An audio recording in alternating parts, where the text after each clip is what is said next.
This channel does not promote any violent, harmful, or illegal activities. All content provided by this channel is meant for an educational purpose only. তিলোত্তমার জন্য বিচার চাই জনগর্জন। হাইকোর্টের অনুমতি নিয়ে মিছিলে ডাক্তাররা, সেই ছবি এই মুহূর্তে সরাসরি আমরা আপনাদের সামনে রাখবো। কলেজ স্কোয়ার থেকে রবীন্দ্র সদন পর্যন্ত মিছিল, উৎসবের আবহ, কিন্তু কোথাও গিয়ে প্রতিবাদের আগুন তা যে নিভছে না, সেটাই বলছে এই প্রতিবাদের ছবিটা।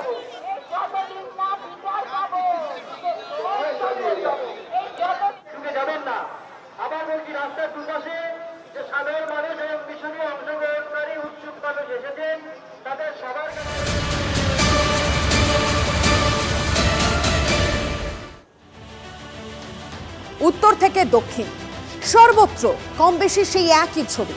ডাক্তারদের কর্মবিরতিতে রোগী হয়রানি। আজ সকাল থেকে 10 দফা দাবিতে পুরো দমে কর্মবিরতিতে নামলেন জুনিয়র ডাক্তাররা। চিকিৎসকদের সিদ্ধান্তে কম বেশি প্রভাব পড়েছে রাজ্যের 28টি মেডিকেল কলেজ ও হাসপাতালের পরিষেবায়। মানুষের পাশে রয়েছি আমরা, TV9 বাংলা। মানুষের হয়রানি সমর্থনযোগ্য নয়। হাসপাতালে ভোগান্তির দায় এড়াতে পারেন না জুনিয়র ডাক্তাররা। টানা কর্মবিরতিতে রাজ্যের মেডিকেল কলেজগুলিতে ভুগছেন গরিব মানুষরাই।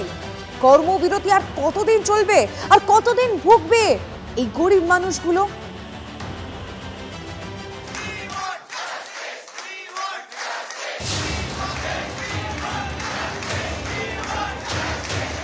পুজোর আগে ফের পূর্ণ কর্মবিরতিতে জুনিয়র চিকিৎসকরা।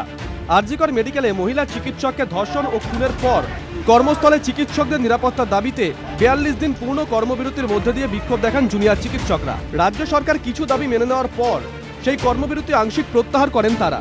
কিন্তু সোমবার সুপ্রিম কোর্টে আরজিকর মামলার শুনানির পর 8 ঘন্টা জিবি মিটিংয়ে মঙ্গলবার থেকে ফের কর্মবিরতির ডাক জুনিয়র চিকিৎসকদের। তাদের অভিযোগ, এখনো হাসপাতালে চিকিৎসকদের নিরাপত্তা দিতে পারছে না প্রশাসন। সাগর দত্ত মেডিকেল কলেজ চিকিৎসকদের ওপর হামলার ঘটনা তারই প্রমাণ। নিরাপত্তা নিশ্চিত না করা পর্যন্ত এই আন্দোলন চলবে জানিয়ে দেন আন্দোলনকারীরা।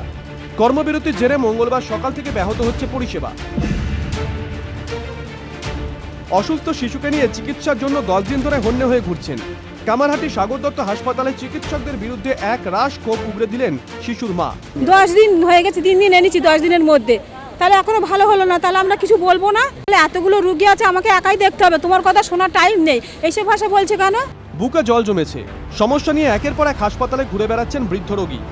কোথাও মিলছে না পরিষেবা। অভিযোগ রোগীর আত্মীয়দের, কোনো ডাক্তার দেখলো না। অসহায় আরতি রোগী।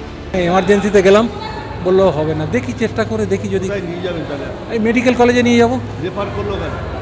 ভর্তি হচ্ছে না, মানে এখানে বলছে ভর্তি হবে না, যাই ডাক্তার দিতে পারবো না। ওখানে ডেকেছে, কিছু করেনি। শুধু দক্ষিণবঙ্গেই নয়, উত্তরবঙ্গ মেডিকেল কলেজগুলোতেও কর্মবিরতির জেরে ব্যাহত হচ্ছে পরিষেবা। ডাক্তার না থাকাতে আমার পেশেন্টের এইরকম অবস্থা হচ্ছে। ডাক্তার আসছে না, আসছে তো এই একটুখানি কি লিখছে কি করছে ওটা চলে যাচ্ছে। ডাক্তার নেই বলে তো আমরা অসুবিধায় পড়ে আছি। কিরকম অসুবিধা? যে ডাক্তার বাবুরা আসছেন না, দেখছেন না পেশেন্টদেরকে। অসুবিধা হলো যে আমরা এলাম, অতটা বাচ্চা নিয়ে রিস্ক নিয়ে, এখন আর দেখবেন না, আবার আমাদেরকে 2 দিন পর আসতে হবে। সাগর দত্তের ঘটনার উদাহরণ টেনে হাসপাতালের পরিকাঠামোকেই দুষছেন জুনিয়র ডাক্তাররা। তাদের দাবি বেড খালি নেই, ফলে ফিরতে হচ্ছে রোগীদের। কাজে তো ফিরেই ছিলাম এবং সম্পূর্ণ কাজে ফেরার দিকেই আমরা ছিলাম, তাহলে সেই জায়গা থেকে আমাদেরকে যে জায়গাটা ঘুরে আসতে চাইছে সেই জায়গাটা যথেষ্ট যন্ত্রণা। সরকার দেখাবার চেষ্টা করছে যে পুরোটাই জুনিয়র ডাক্তারদের দায়িত্ব। এই জায়গায় বলে রাখতে চাই যে 93,500 টোটাল রেজিস্টার্ড ডক্টরসদের মধ্যে জুনিয়র ডক্টর অনলি 7,500।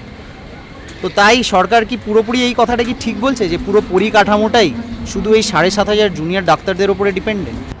দূর দূরান্ত থেকে আসা রোগীরা ভিড় করছেন বিভিন্ন মেডিকেল কলেজে, চিকিৎসা না পেয়ে ফিরে যাচ্ছেন। এই অবস্থায় মেডিকেল অফিসার ও সিনিয়র চিকিৎসকদের দিয়ে পরিস্থিতি সামাল দেওয়ার চেষ্টা চলছে, কিন্তু রোগীদের ভোগান্তি কমছে কই? এই পরিস্থিতির দায় কি এড়াতে পারেন জুনিয়র ডাক্তাররা? মানব সেবার শপথ কোথায় গেল? একই সঙ্গে রাজ্য জুড়ে স্বাস্থ্য ব্যবস্থার যে বেহাল দশা, তার দায় কি এড়াতে পারে সরকার? প্রশ্ন উঠছেই। Bureau report, TV9 Bangla.